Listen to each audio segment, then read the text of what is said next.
साधन प्लस बिहार झारखंड देख रहे हैं आप और मैं हूं आपके साथ पूजा अग्रवाल। बुलेटिन की शुरुआत करेंगे हेडलाइंस के साथ। जेडीयू नेता उपेंद्र कुशवाहा के चक्रव्यूह वाले बयान पर विवाद। ममता बनर्जी को पश्चिम बंगाल जीतने पर दी गई बधाई। बीजेपी ने किया था पलटवार। जाप सुप्रीमो पप्पू यादव ने एक बार फिर से सरकार पर लगाया आरोप। मरीजों को मिलने वाली रेमडेसिविर दवा, ऑक्सीजन, वेंटिलेटर में गड़बड़ी का आरोप लगाया। राज्य में लॉकडाउन के बीच राज्य जिला प्रशासन सख्त नियमों का उल्लंघन करने वालों के खिलाफ की जा रही है उचित कार्रवाई। गुमला में ट्रैक्टर की चपेट में आने से एक की मौत, एक घायल। शादी का कार्ड बंटवाने घाघरा जा रहे थे दोनों युवक, हादसे में एक चालक फरार।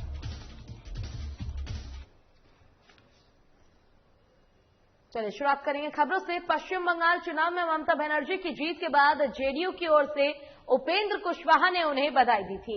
उनके चक्रव्यूह वाले बयान पर सहयोगी दल बीजेपी ने तीखी प्रतिक्रिया दी है। इस पर पलटवार करते हुए उपेंद्र कुशवाहा ने कहा है कि पता नहीं बीजेपी ने चक्रव्यूह को अपने साथ क्यों जोड़ लिया। ममता बनर्जी के खिलाफ तो और भी कई दल मैदान में थे। उन्होंने कहा कि अरे भाई, कौन नहीं जानता कि चुनाव जीतने के लिए आजकल ऐसी रचनाएं रची जाने लगी है कि सृष्टि रचने वाला भी अंशभीत हो चुका है। और दरअसल उपेंद्र कुशवाहा ने पश्चिम बंगाल चुनाव परिणाम के बाद अपने ट्विटर हैंडल से ट्वीट कर लिखा था कि भारी चक्रव्यूह को तोड़कर पश्चिम बंगाल में फिर से शानदार जीत के लिए ममता जी को बहुत बहुत बधाई। इसके बाद बिहार में सियासी पारा गर्म हो गया था। मनोज शर्मा ने इशारों में जेडीयू नेता उपेंद्र कुशवाहा पर निशाना साधते हुए कहा कि लोकतंत्र में आज जो भी लोग चक्रव्यूह की बात कर रहे हैं वो सही नहीं है।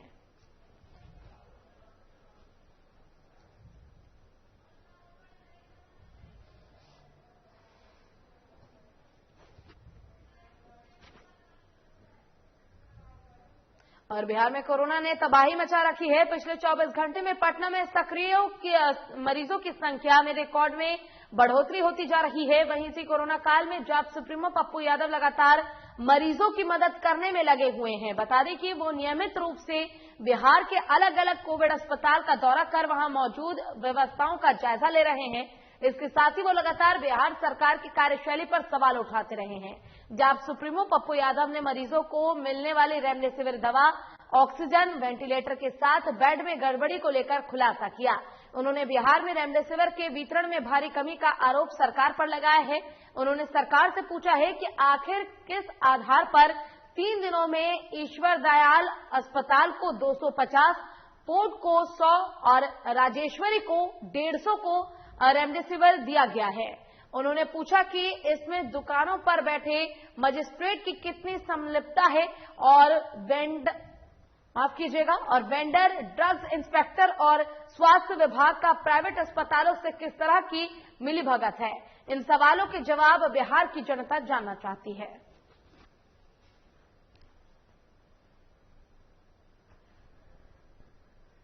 सरकार ने सभी प्राइवेट जितने होटल है उसको कोरोना अस्पताल बना दिया। मैं बिहार के सभी होटल मालिक से आग्रह करूंगा और सरकार से मांग करूंगा कि आप उनका होटल लें और वहां पर कोरोना बेड लगा हुआ है, वहां पर कोरोना पेशेंट का इलाज शुरू करें। प्राइवेट नर्सिंग होम में इलाज सरकार आंध्रा के तट पर फ्री करे। राजस्थान में जैसे घर घर दवाई पहुंचाई गई है फ्री, उसके तट पर सरकार करे। और सबसे महत्वपूर्ण, राजस्थान सरकार कोरोना काल में हर आम लोगों की 5 लाख तक की स्वास्थ्य बीमा करा सकती है, तो बिहार क्यों नहीं? शासन इच्छा शक्ति से चलता है नीतीश बाबू, संसाधन से नहीं। संसाधन रहे लेकिन सोच और संवेदना न रहे तो वह शासक क्रूर हो जाता है। और साहिबगंज महिला थाना में पदस्थापित महिला थाना प्रभारी रूपा तिर्की के संदेहास्पद मौत मामले की न्यायिक जांच की मांग अब चारों ओर उठने लगी है। राजनीतिक दल, छात्र संघ समेत शहर के लोगों ने भी इस हत्याकांड से पर्दा उठाने के लिए राज्य के मुख्यमंत्री समेत पुलिस के वरीय अधिकारियों से जांच की मांग कर रहे हैं। इन्हीं सब बातों को लेकर सामाजिक कार्यकर्ता कृष्ण कुमार शर्मा ने राज्य के मुख्यमंत्री से इसकी सीबीआई जांच की मांग की है।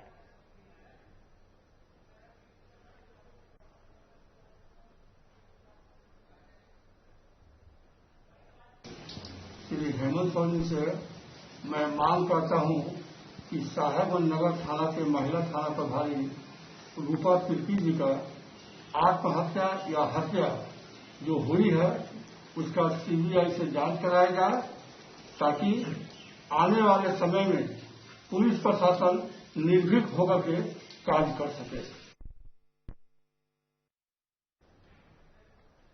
और जहां देश कोरोना के संक्रमण से जूझ रहा है, वहीं नालंदा में आपराधिक वारदात भी हो रही है। बता दें कि हत्याओं का दौर नालंदा जिले में थमने का नाम नहीं ले रहा है। सरकार के द्वारा लॉकडाउन तो लगा दिया गया है, लेकिन अपराधियों के ऊपर इसका कोई खास असर दिखाई नहीं दे रहा। ताजा मामला नूरसराय थाना क्षेत्र इलाके के अजनौरा गांव का है, जहां देर रात मुर्गी फार्म व्यवसायी की निर्मम हत्या कर उसके शव को पास ही के पोखर में फेंक दिया गया। वहीं घटना के संबंध में बताया जाता है कि देर रात गांव के कुछ लोग चोरी करने के लिए नियत से मुर्गी फार्म में घुसे थे और चोरी का विरोध करने पर मुर्गी फार्म व्यवसायी की हत्या नुकीली हथियार से कर दी गई।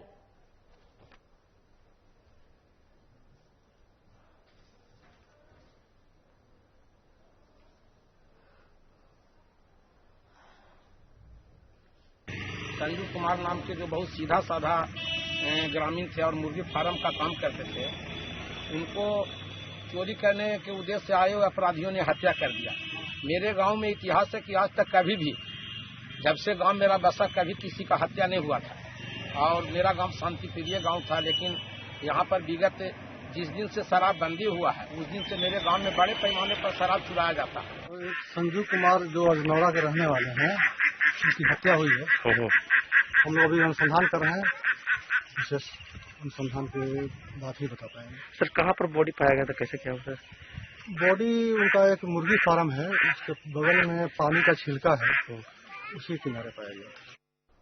और नालंदा के सरमेरा थाना क्षेत्र के काजीचक गोवा गांव में हत्या का मामला सामने आया है। अपराधियों ने एक किशोर की बेरहमी से आंख निकाल ली और गला रेतकर उसकी हत्या कर दी। दरअसल 12 साल का देवेंद्र पासवान 3 दिन से लापता था। काफी खोजबीन के बाद गांव के पास क्षतिग्रस्त हालत में उसका शव मिला। परिजनों ने बताया कि उसकी बेरहमी से हत्या कर दी गई और हालांकि पुलिस ने शव को कब्जे में लेकर पोस्टमार्टम के लिए भेज दिया है और जांच की जारी है।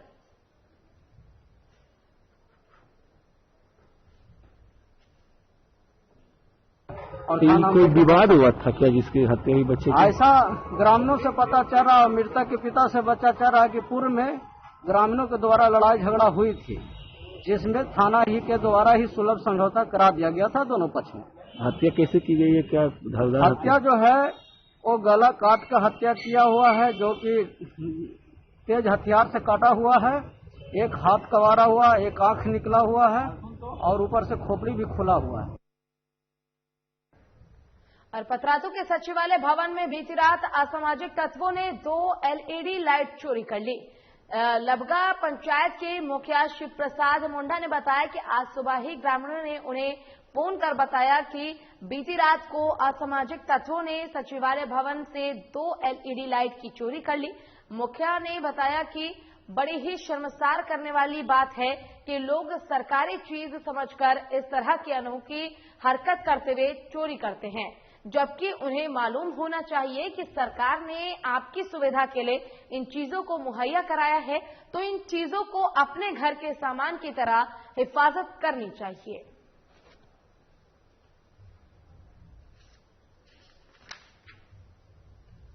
पतरातू की एक खबर, जहां सचिवालय भवन से बीती रात असामाजिक तत्वों ने 2 LED लाइट चोरी कर ली। रबगा पंचायत के मुखिया शिव प्रसाद मुंडा ने बताया कि आज सुबह ही ग्रामीणों ने उन्हें फोन कर बताया कि सचिवालय से 2 LED लाइट निकाल ली गई है। ऐसे में उन्होंने कहा कि जो ये सचिवालय है ये बनाया गया है जनता की सेवा के लिए ही इसका निर्माण किया गया है। ऐसे में इस प्रकार की जो हरकत की जा रही है लोगों की तरफ से ये कहीं न कहीं शर्मसार कर देने वाला है, क्योंकि जैसे आप अपने घर में चीजों की रक्षा करते हैं और चीजों को सुरक्षित रखते हैं, इसी प्रकार से सचिवालय अगर आपके काम के लिए बनाया गया है तो इसकी रक्षा करना भी और यहां लगे सभी सामान की रक्षा करना आपका फर्ज है, ऐसा मुखिया शिव प्रसाद मुंडा ने कहा है।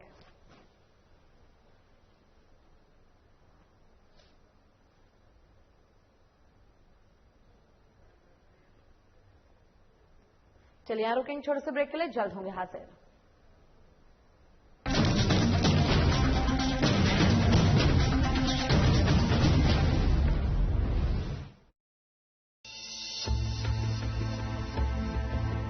रामकृष्ण मिशन अस्पताल रांची में सेवा का एक सर्वोत्तम संस्थान। 7 दशकों से रामकृष्ण मिशन सैनिटोरियम में सभी बीमारियों का आधुनिक पद्धति से सस्ते दर पर इलाज। अस्पताल में अनुभवी डॉक्टर और कुशल नर्सें रखेंगी आपका विशेष ख्याल। सभी आधुनिक चिकित्सीय उपकरणों से लैस 24x7 है सेवा में समर्पित। रामकृष्ण मिशन अस्पताल, खूंटी रोड, तूपुदाना, रांची, जिसका सेवा ही परम धर्म है।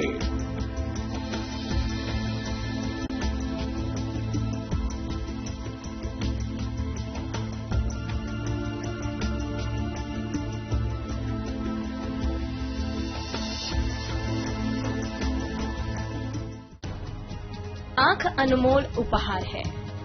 आंखों से संबंधित किसी भी प्रकार की परेशानी को आप हल्के में न लें। आपको आपके आंखों के इलाज के लिए कहीं दूर जाने की जरूरत नहीं है। आप सीधे चले आए किरण नेत्रालय, जहां आधुनिक मशीनों से आपकी आंखों का सफल इलाज किया जाता है। यहां पावर चश्मा भी उचित मूल्य पर उपलब्ध है।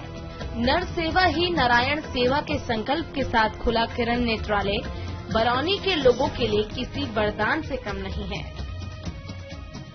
हमारा पता है किरण नेत्रालय सेवा समिति, फुलवरिया बाजार, कैरीबारी दुर्गा स्थान के निकट, बरौनी।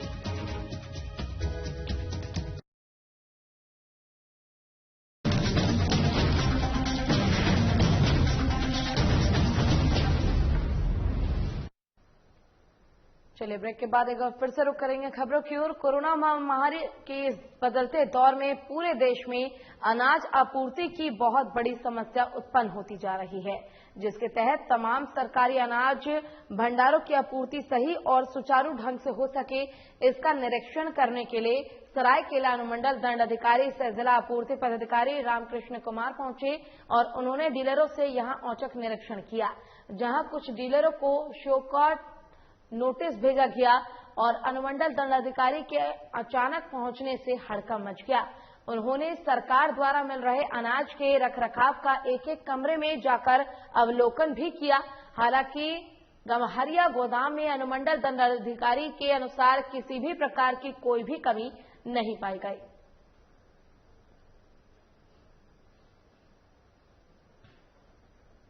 आज हमारे एसडीओ सर के द्वारा औचक निरीक्षण किया गया गोदामों का, ताकि सही मायने में सब काम चल सके। गोदाम में जो प्रधानमंत्री जी का चावल आ रहा है, प्रधानमंत्री गरीब कल्याण अन्न योजना का चावल, उसे हमारे द्वारा सही समय पे बिना लैप्स हुए वितरण कर दिया जाए। इसी के कारण आज एसडीओ सर निरीक्षण में आए। कितने बजे तक खुले रखने का आदेश हुआ है? कुछ कोई खास नहीं है। ऑलरेडी जनरल रूटीन के तहत फ्लाइंग स्क्वाड के तहत ऑलरेडी हम डेली जांच करवा ही रहे हैं। आज खुद हम भी जाके राजनगर सरायकेला और गम्हरिया का गोदाम को जांच किए। वास्तव में जो प्रधानमंत्री गरीब कल्याण योजना का जो अनाज आ रहा है उसके हिसाब से कैपेसिटी क्या है, उठाव हो रहा है कि नहीं हो रहा है, क्योंकि समय सीमा के अंतर्गत इसको उठाव कराना है और गरीब के बीच में बांटना वितरित होना है। कुछ डीलर के यहाँ भी जो है 2 डीलर के यहाँ भी आज हमने औचक निरीक्षण किए हैं, कुछ कमियां भी पाई गई है। और राज्य में लगे लॉकडाउन का पालन कराने के लिए राज्य जिला प्रशासन बेहद सख्ती से पेश आ रहा है, लेकिन फिर भी कुछ ऐसे दुकानदार हैं जो इनकी पाबंदियों के बावजूद प्रशासन की आंख में धूल झोंकने का काम कर रहे हैं। इसी लुका छुपी के खेल में आज एकलव्य टावर में सिमरन कनेक्शन नामक कपड़ा दुकान को सील किया गया। इसके पहले सुबह ही पुदांग ओपी प्रभारी ने सभी दुकानों को बंद कराया था, लेकिन प्रशासन की बात को अनसुना करते हुए दुकान मालिक ने अपनी दुकान को बंद नहीं किया। उसके बाद सीओ नगड़ी ने पहुंचकर दुकान को सील कर दिया।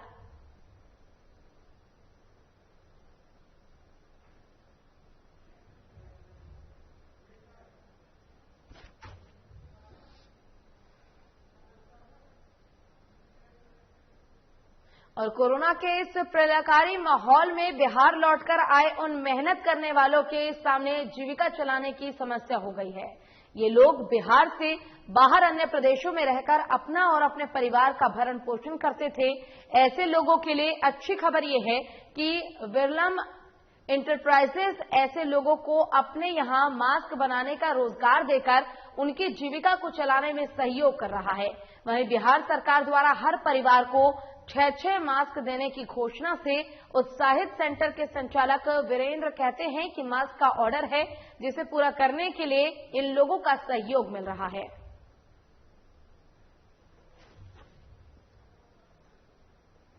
और गुमला के घाघरा प्रखंड क्षेत्र में लगातार बढ़ रहे कोरोना मरीजों की संख्या में बढ़ोतरी के बाद घाघरा के सब इंस्पेक्टर सूरज रजक ने अब गांव-गांव जाकर लोगों को जागरूक करना शुरू कर दिया है। सूरज रजक ने गांव जाकर ग्रामीणों के बीच मास्क वितरित किया। साथ ही उन्होंने कहा कि शहर से कोरोना बढ़ते हुए गांव की तरफ बढ़ रहा है।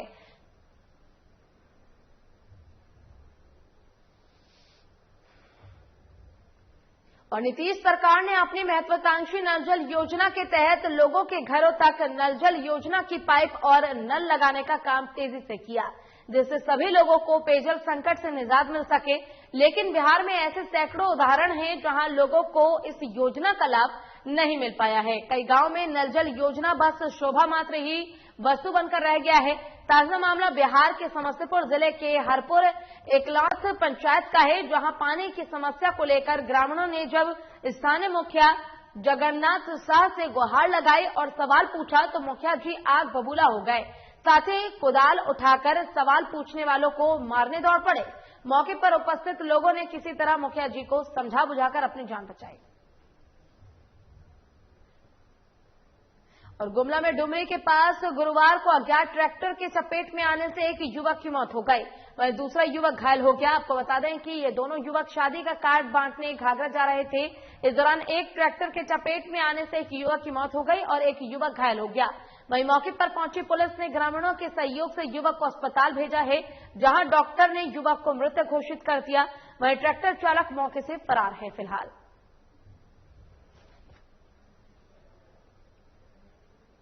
और लातेहार के डाल्टनगंज बेतला मार्ग पर बाइक और कार में टक्कर हो गई, जिससे पल्सर मोटरसाइकिल सवार 2 लोग घायल हो गए। वहीं घटना की जानकारी मिलने पर Barwadi police inspector Chandrashekhar Chaudhary SI Rahul मौके पर पहुंचे और दोनों घायलों को बरवाडी प्राथमिक स्वास्थ्य केंद्र भेजा गया, जहां घायलों का इलाज चल रहा है। जानकारी के अनुसार आपको बता दें कि बाइक डाल्टनगंज की ओर से आ रही थी और कार बेतला की ओर से आ रही थी, तभी बेतला के आखरा के पास दोनों की भिड़ंत हो गई।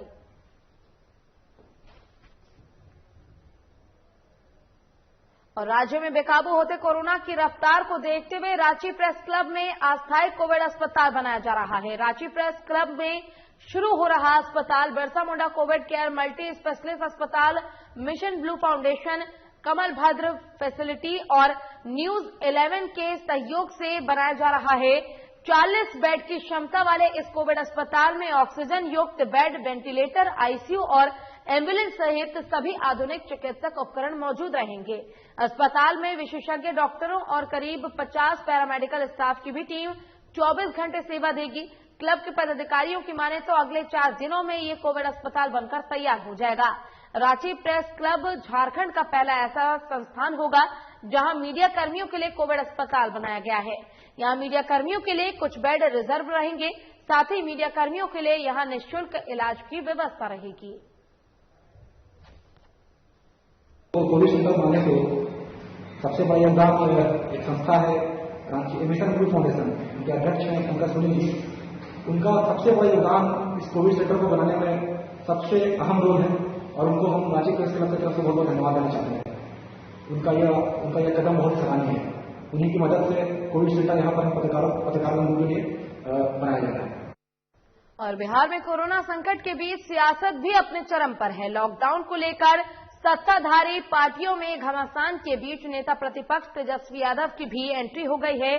तेजस्वी यादव ने बीजेपी और जेडीयू की लड़ाई को फिक्स्ड और फ्रेंडली बताया है। तेजस्वी ने सीएम नीतीश पर निशाना साधते हुए कहा है कि एनडीए के नेता ये सब मुख्यमंत्री के इशारे पर ही कर रहे हैं।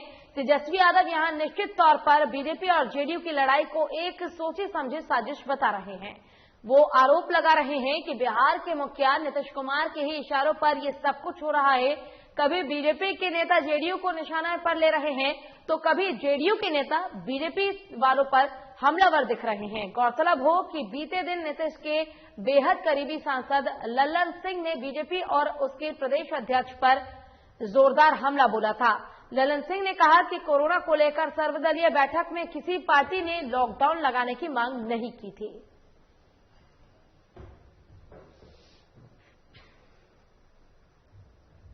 और दुमका जेल से अवैध निकासी मामले में आरजेडी सुप्रीमो लालू प्रसाद यादव को झारखंड हाईकोर्ट ने पिछले दिनों जमानत दे दी थी, जिसके बाद वो अब जेल से बाहर आ गए हैं।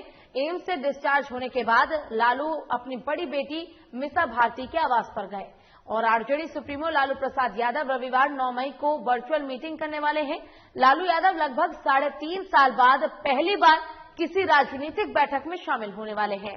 तेजस्वी की मौजूदगी में वो आरजेडी के विधायकों और विधानसभा उम्मीदवारों को संबोधित करने वाले हैं।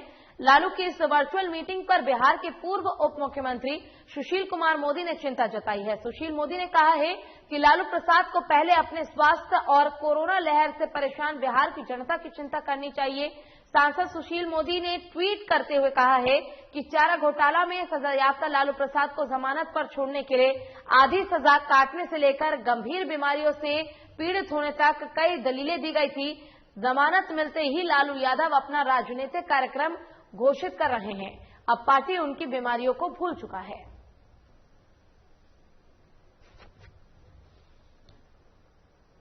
और गुमला में बीजेपी के एसटी मोर्चा के जिला अध्यक्ष ने साहिबगंज जिले की महिला थाना प्रभारी रूपा तिर्की की संदेहास्पद स्थिति में हुई मौत पर दुख जताया है।